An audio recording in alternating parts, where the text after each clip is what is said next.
മച്ചാനെ മുടി കത്തി പിടിക്കുമ്പോൾ ഷഡ്ഡി ഊരല്ലേ? നിന്റെ പ്രോബ്ലം സോൾവ് ചെയ്യാൻ ഒരാൾക്കേ പറ്റൂ. ആർക്ക്? ആ ഹാജിയാർക്ക് തന്നെ. നമുക്ക് പോയി സംസാരിക്കാം. എന്തേ പോവല്ലേ? സ്ഥലം എവിടെയെന്ന് പറഞ്ഞ കുണ്ടന്നൂർ.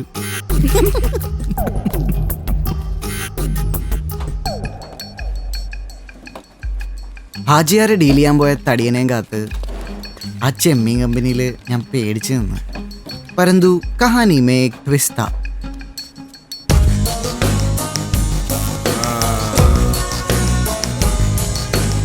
കോഴിക്കോട്ടെ കാക്കാമാരൊക്കെ ഈ മറ്റേ ഇടപാടുകാരാന്ന് വിചാരിച്ചാ? ഈയാണോ ഈ ന്യൂ ജനറേഷൻ? ഞാനല്ല. വേണ്ടാത്തോടത്തേക്കാണല്ലോ എന്റെ ആലോചന. ഞാൻ ഒരു ഡൗട്ട്. ചവിട്ടങ്ങ് വെച്ച് നിന്നോണ്ടല്ല മോനെ കേമാ സണ്ണിക്കുട്ടാ, ഞമ്മക്കിഷ്ടായത് എന്റെ സംഗീത അല്ലാണ്ട് സംഗതി അല്ല. താജുദ്ദീൻ വടകരയ്ക്കും കൊല്ലം ഷാഫിക്കും ശേഷം പിന്നെ സണ്ണി ജോസ് പ്രകാശ്.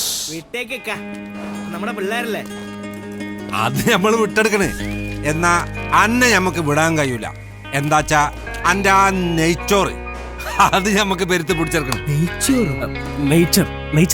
എന്താച്ചാ അത് ഞമ്മളാ വാക്കാതെ യൂസ് ചെയ്യാറില്ല. അപ്പോ പോയിട്ട് വരി.